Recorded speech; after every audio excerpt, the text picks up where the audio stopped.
तो आज का हमारा टॉपिक है स्ट्रक्चर्स एंड यूनियंस। तो स्ट्रक्चर क्या होता है, बेसिकली क्या होता है? स्ट्रक्चर जो होता है वो is a collection of heterogeneous data items. जो एरे जो होता है वो collection of homogeneous data items. तो हेट्रोजीनस मतलब अलग अलग डाटा टाइप के डाटा आइटम्स को स्टोर करने के लिए हम स्ट्रक्चर्स का यूज़ करते हैं, और एरेस में सेम टाइप के डाटा आइटम्स को स्टोर करने के लिए एरेस का यूज़ करते हैं। तो देखो क्या होता है structures and unions. The simplest data type is int, float, char are use it to store one items of information. तो हमने पहले पढ़ा था डाटा टाइप इज सिंपलेस्ट, जो इंट, फ्लोट, कर, डबल, वो क्या होता है? वो एक ही आइटम ऑफ इंफॉर्मेशन को स्टोर कर सकते हैं। इंटीजर्स को स्टोर करता है फ्लोट टाइप पॉइंट्स को, एक फ्लोट पॉइंट को, एक करेक्टर्स को, और double integers, double long range of float point numbers को स्टोर करता है। ठीक है, तो सिंगल पीस ऑफ इंफॉर्मेशन को स्टोर करते हैं। Arrays are use to store a group of collection of data items of same data type in continuous memory location. लेकिन एरेस क्या होता है? ग्रुप ऑफ डाटा आइटम्स को स्टोर कर लेते हैं, लेकिन उनका क्या होना चाहिए? Continuous memory location, continuous memory location पे सेव करते हैं, लेकिन क्या स्टोर करते हैं, लेकिन ग्रुप ऑफ डाटा आइटम्स का डाटा टाइप क्या होना चाहिए? सेम होना चाहिए। फॉर एग्जाम्पल अगर एक इंटीजर टाइप एरे है तो उसमें हम इंटीजर्स को ही स्टोर कर सकते हैं। कैरेक्टर टाइप होगा तो कैरेक्टर्स को ही स्टोर कर सकते हैं। फ्लोट टाइप एरे होगा तो फ्लोट्स को ही स्टोर कर सकते हैं, और डबल टाइप होगा तो डबल्स को ही स्टोर कर सकते हैं। लेकिन अगर इन फॉर एग्जांपल एक ऐसा डाटा स्ट्रक्चर जिसमें हम इंटीजर्स को भी फ्लोट कर स्टोर करें, फ्लोट को भी या कैरेक्टर्स को भी साथ में एक ही उसमें डाटा स्ट्रक्चर में स्टोर करेंगे, स्टोर करने के लिए हम किसका यूज़ करते हैं? स्ट्रक्चर्स को यूज़ करते हैं। But structures are used to organize data items of different data types but related to one another। लेकिन वो डाटा आइटम्स क्या होना चाहिए? एक दूसरे से रिलेटेड होना चाहिए। फॉर एग्जांपल हमें कोई एम्प्लॉय का डिटेल देना है, एम्प्लॉय की डिटेल को सेव करना होता है, तो उसमें डिफरेंट डाटा आइटम्स होते हैं। फॉर एग्जांपल एम्प्लॉय नेम होगा, वो स्ट्रिंग टाइप डाटा टाइप होगा। एम्प्लॉय सैलरी होगी, वो इंटीजर टाइप होगी, और एम्प्लॉय एज होगा, वो भी इंटीजर टाइप होगा। सैलरी फ्लोट टाइप होगी। तो उसमें इंफॉर्मेशन जो होती है वो बहुत सारे डाटा टाइप्स की होती है। उस इंफॉर्मेशन को स्टोर करने के लिए हम क्या यूज़ करेंगे? स्ट्रक्चर्स। तो स्ट्रक्चर बेसिकली डिफाइन कैसे करते हैं? A structure is a collection of related data items. It is a collection of related data items. It is a method of grouping data of different data types. और यह क्या करता है? Grouping data को group करता है किस type के? डिफरेंट डाटा टाइप्स के डाटा को ग्रुप करता है। That is collection of heterogeneous data types. Heterogeneous मतलब डिफरेंट टाइप्स। ठीक है, heterogeneous data types can be group together to form a structure. Heterogeneous data types को हम ग्रुप टुगेदर करते हैं, उसको हम क्या कहते हैं? जब इकट्ठे एक ही स्ट्रक्चर में स्टोर करते हैं उसको हम क्या कहते हैं? स्ट्रक्चर्स कहते हैं। ठीक है, the data items in structure are called structure elements. और जिन डाटा आइटम्स को हम स्ट्रक्चर में स्टोर करते हैं उनको हम क्या कहते हैं? Data structure elements are members of the structure. इस structure is given in a name. हर स्ट्रक्चर का कोई नाम होता है। द एलिमेंट और सब members of the structure can be process it and access it separately. और उस स्ट्रक्चर के जितने भी मेंबर्स होते हैं उनको हम अलग अलग प्रोसेस भी कर सकते हैं, एसेस भी कर सकते हैं। The syntax for declaring a structure is as follows. तो एक डिक्लेयर स्ट्रक्चर को डिक्लेयर करने के लिए सिंटेक्स क्या है? ये देखो, पहले सबसे पहले एक कीवर्ड यूज करना है स्ट्रक्ट। ठीक है, उसके बाद स्ट्रक्चर नेम, जो आप नाम रखना चाहते हैं स्ट्रक्चर का। ठीक है, स्ट्रक्चर नेम। ठीक है, उसके बाद डाटा टाइप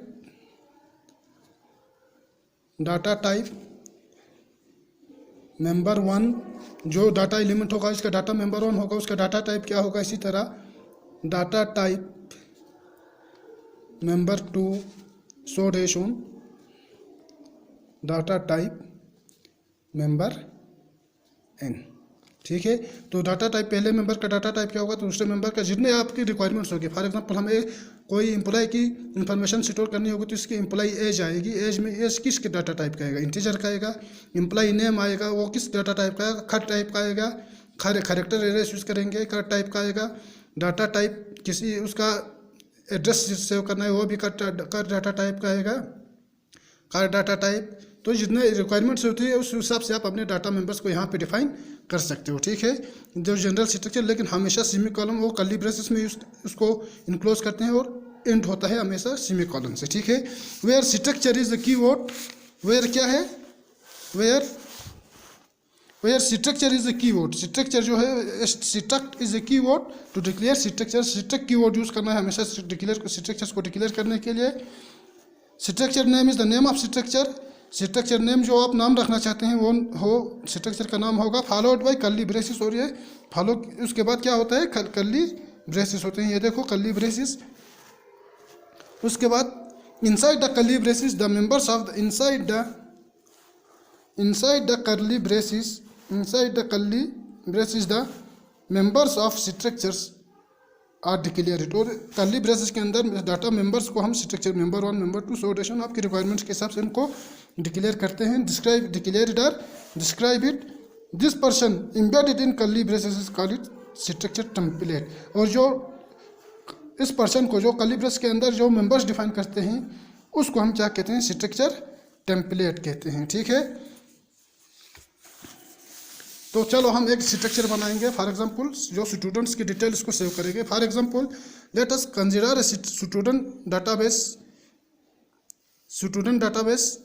स्टूडेंट डाटाबेस में क्या होना चाहिए, क्या स्टूडेंट डाटाबेस क्या उसमें क्या क्या होगा, स्टूडेंट का रोल नंबर क्या होगा, स्टूडेंट का नेम क्या होगा, स्टूडेंट की ब्रांच क्या होगी, स्टूडेंट ने कितने मार्क्स लिए हैं और स्टूडेंट का ग्रेड क्या है, ठीक है। तो स्टूडेंट स्ट्रक्ट की वर्ड यूज़ किया, स्ट्रक्चर का नाम क्या रखा स्टूडेंट, उसके डाटा मेंबर्स हमने रखे इंट रोल नंबर हमेशा इंटीजर टाइप होगा तो रोल नंबर रखा। कर नेम 50, उसमें नाम स्टूडेंट का नाम क्या होगा उसके लिए करेक्टर टाइप एरे डिक्लेयर किया जिसका नाम 50 होगा।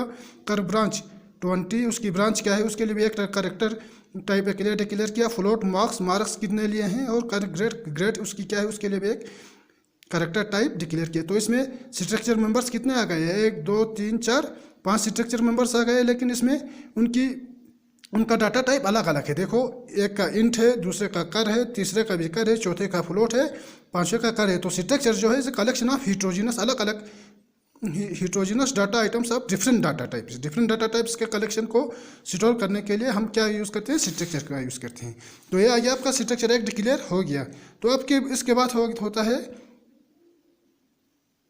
तो क्रिएटिंग ए स्ट्रक्चर वेरिएबल। जब हमने एक स्ट्रक्चर डिक्लेयर कर लिया तो उसके वेरिएबल्स हम कैसे क्रिएट करते हैं, उसके वेरिएबल्स कैसे बनाते हैं।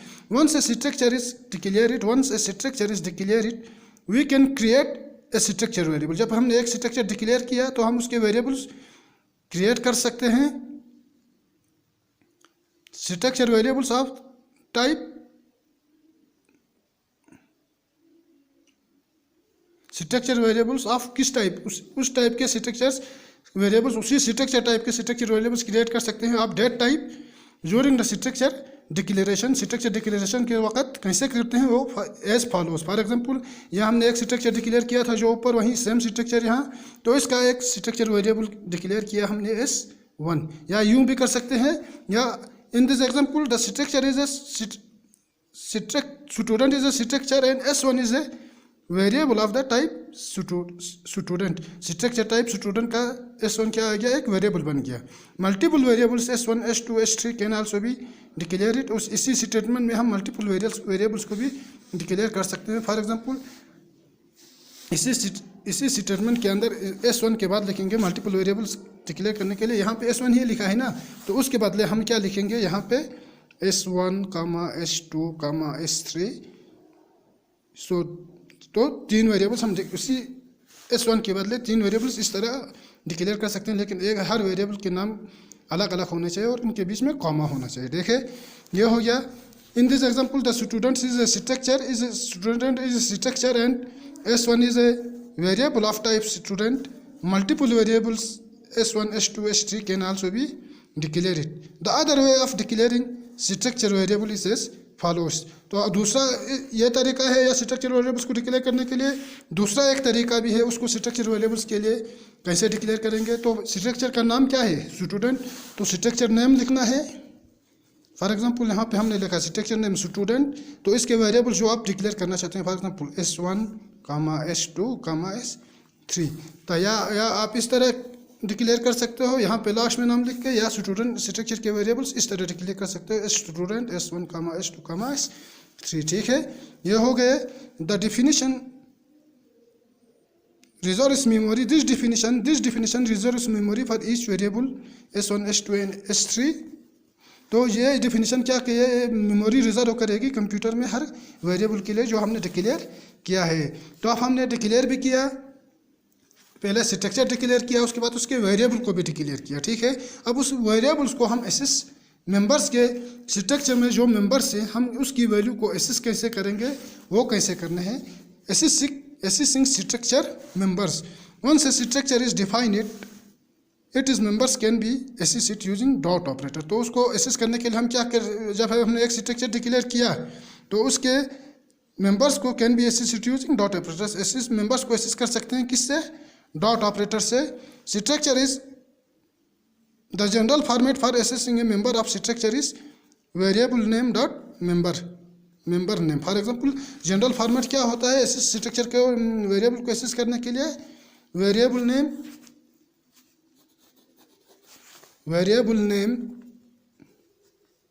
डॉट मेंबर नेम, ठीक है, member variable name dot member. तो फॉर एग्जांपल यहाँ हमने एक स्ट्रक्चर एसेस किया और उसके 3 वेरिएबल्स डिक्लेयर किए, तो इस स्ट्रक्चर के मेंबर्स को अगर डिक्लेयर हमें एसेस करना है, फॉर एग्जांपल इस स्ट्रक्चर के अगर नंबर एक आ गया रोल नंबर, एक आ गया नेम, ब्रांच आ गया, मार्क्स आ गया, ग्रेड आ गया, इस स्ट्रक्चर के अगर हमें इस मेंबर को एसेस करना है तो क्या करना है, variable name dot member name. Variable 3 declare किया है s1 s2 s3, तो वेरिएबल क्या s1 variable name dot member को किसको करना है, access roll number, variable name dot member name आ गया roll number, variable name dot member name, ठीक है। इसी तरह s1 dot s1 variable name dot इसको करना है, फॉर एग्जांपल नेम को करना है तो variable name dot name, variable name dot member name, s1 dot name, ठीक है। The general format for accessing a member structure is variable name dot member, where variable name is the name of the structure variable, जो हमने structure variable declare किया था उसका name है, ठीक है। फॉर एग्जांपल यहाँ 3 स्ट्रक्चर वेरिएबल्स क्रिएट किए s1 s2 s3, हाँ, where member is the name of the member within the structure, name of the member ये हो सकते हैं for example roll number, name, branch, marks और grade, ठीक है। Where name variable name is the name of the structure variable and where member is the name of the member within the structure, ठीक है। Each member of structure student can be accessed with structure variable s1 as follows. तो इस structure student के हर member को हम कैसे assess करेंगे, देखो s1 using s1 for example s1 dot roll number, इसका पहला ये हो गया रोल नंबर, इसके बाद दूसरे को एसेस करना है तो s1 डॉट नेम एसेस हो गया, तीसरा मेंबर s1 डॉट ब्रांच, तीसरा मेंबर ब्रांच एसेस हो गया s1 डॉट मार्क्स और s1 डॉट ग्रेड, ठीक है, s1 dot branch, s1 dot marks, s1 dot grade, ठीक है। तो variables can be also used to assign the values to the structure members, तो access भी कर सकते हैं और वेरिएबल्स से हम स्ट्रक्चर मेंबर्स को वैल्यू भी असाइन कर सकते हैं। फॉर एग्जांपल इसमें रोल नंबर हमने असाइन किया s1 dot roll number equal to 1201, s1 dot name is equal to Sugam, ये क्योंकि ये एक स्ट्रक्चर असाइन हम स्ट्रिंग असाइन कर रहे हैं, स्ट्रिंग हमेशा डबल कोट्स में इनक्लोज किया जाता है। s1 dot branch is equal to computer, ये भी स्ट्रिंग है तो कंप्यूटर ये भी डबल कोट्स में इनक्लोज करेंगे। s1 डॉट मार्क्स हमेशा फ्लोट में आएगा, इंटीजर से या फ्लोट में आएंगे तो उसको डबल कोटेशन मार्क्स की ज़रूरत नहीं है। s1 dot grade is equal to A, grade store इसमें असाइन किया ए असाइन किया, वो भी डबल कोटेशन मार्क्स पे इंक्लूड करते हैं, ठीक है। तो ये आ गया आपके स्ट्रक्चर्स और स्ट्रक्चर के वेरिएबल को कैसे क्रिएट करेंगे और उसके वेरिएबल जब किसी क्रिएट किया तो उन वेरिएबल्स के थ्रू स्ट्रक्चर के मेंबर्स को एसेस कैसे करेंगे, ठीक है। यह आ गया स्ट्रक्चर्स एंड यूनियंस।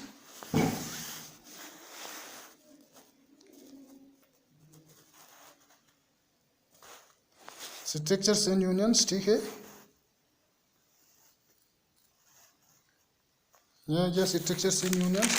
तो अब हम इसी में एक प्रोग्राम लिखेंगे जो प्रिंट करे, जो जिसमें तीन मेंबर्स होंगे, name, place and salary of 3 person, 3 employees के क्या प्रिंट करेगा, नेम, नेम क्या होगा, कैरेक्टर टाइप होगा, प्लेस भी कैरेक्टर टाइप एरे होगा और सैलरी इंटीजर टाइप होगी या फ्लोट टाइप होगी। तो ये अलग अलग डाटा टाइप्स को स्टोर करने के लिए हम स्ट्रक्चर डिक्लेयर कैसे करेंगे और उसको प्रोग्राम कैसे लिखेंगे वो हम यहाँ डिक्लेयर बताएंगे। ठीक है, हैश इंक्लूड सैटरडे और डॉट एच, हैश इंक्लूड कौन और डॉट एच। ठीक है, एक स्ट्रक्चर डिक्लेयर किया, स्ट्रक्चर पर्सन कर नेम 50 कर एक कैरेक्टर टाइप एरे डिक्लेयर किया जिसका नाम क्या रखा, नाम नेम रखा 50 जिसमें नेम इंटर करेंगे, नेम को सेव करेंगे। कर प्लेस 30 जिसकी एड्रेस कहाँ का है उस प्लेस को सेव करने के लिए कर एक डिक्लेयर किया एरे। और फ्लोट सैलरी सैलरी को सेव करने के लिए फ्लोट टाइप डिक्लेयर किया। उसके बाद कर्ली ब्रेसेस क्लोज और सेमी कॉलम। उसके बाद मेन, उसके बाद इसी स्ट्रक्चर पर्सन एक पर्सन किया, उसी के दो वेरिएबल्स बनाए। कितने पर्सन्स के, सैलरी ऑफ 2 पर्सन्स को डिक्लेयर करना है तो 2 पर्सन्स को प्रिंट करना है तो 2 वेरिएबल्स क्रिएट करेंगे, पर्सन P1 P2। ठीक है, print F enter the values of first person, enter the values of first person का एज इंटर करो, नेम इंटर करो और नेम इंटर करो, प्लेस इंटर करो और सैलरी इंटर करो। ठीक है, second F enter the value of first person, second F ampersand S क्योंकि नेम भी स्ट्रिंग में आएगा, प्लेस भी स्ट्रिंग में आएगी, एम्परसन एस एम्परसन एफ क्योंकि सैलरी फ्लोट में किया है तो इसको फ्लोट टाइप रीड करो, एम्परसन इसको double quotes P1 dot name. अब एसेस कर रहे हैं P1 डॉट नेम से P1 डॉट प्लेस और P1 डॉट सैलरी, ये एसेस हो गया, इसमें स्टोर हो गए। प्रिंट एफ उसके बाद स्टोर होने के बाद inter the values of first second person, दूसरे पर्सन के वैल्यूज को इंटर करो, उसको भी स्कैन करेंगे, स्टोर करेंगे। एम्परसन एस पहला भी स्ट्रिंग होगा, दूसरा भी स्ट्रिंग होगा, तीसरा फ्लोट होगा। P2 dot name, P2 dot place और P2 डॉट सैलरी। ठीक है, तो आप प्रिंट करेंगे, print of the process data is selection, print of the data details of first person P1 dot name print करेगा पहले जो नाम इंटर किया था, P1 डॉट प्लेस जो प्लेस इंटर किया था और P1 dot salary. Print F the details of second person P2 dot name, P2 dot place और P2 डॉट सैलरी। ये हो गए, ये आपका प्रोग्राम हो गया। इस सब को कंप्लीट क्लियर ये पता चल जाएगा पूरे टॉपिक्स का। ठीक है, ये आ गया। उसके बाद इनिशियलाइजेशन ऑफ स्ट्रक्चर जब हम क्लियर किए तो उसके मेंबर्स को वैल्यू कैसे असाइन करेंगे, that is called initialization. Initialization of structures are initialize just like other data type, जैसे दूसरे डाटा टाइप को हम इनिशियलाइज करते हैं उसी तरह स्ट्रक्चर्स को भी इनिशियलाइज करते हैं। The structure must be declare it as static, उसको हमेशा डिक्लेयर करेंगे स्टैटिक कहाँ, जब उसको किसी फंक्शन के अंदर यूज़ कर रहे हैं। If it is to be initialized inside a function, अगर इसको इनिशियलाइज किसी फंक्शन के अंदर करना है तो उस वक्त उसको स्टैटिक यूज़ करना है, अदरवाइज स्टैटिक यूज़ डिक्लेयर नहीं करना है। फॉर एग्जाम्पल फिर से हमने वहीं स्ट्रक्चर डिक्लेयर किया, structure person char name 30 char phone char place 30 और char float salary. A variable of structure person can be initialized as follows.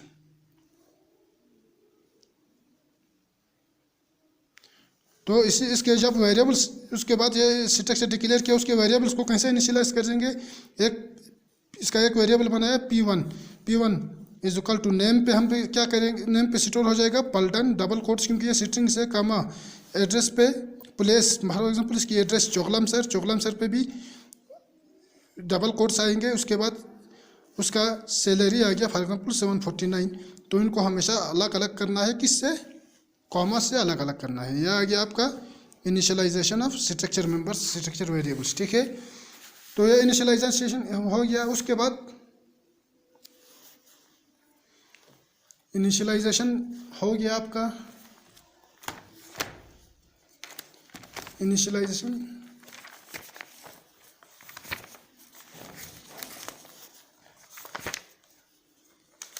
यह आ गया आपका इनिशियलाइजेशन और प्रोग्राम, यह आ गया यहाँ पे इनिशियलाइजेशन और प्रोग्राम। ठीक है,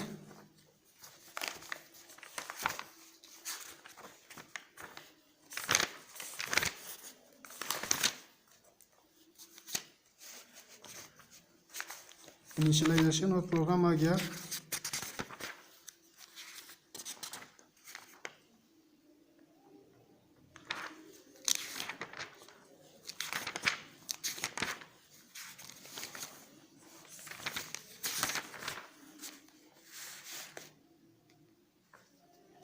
तो यह आ गया आपका आज का टॉपिक स्ट्रक्चर्स का। ठीक है।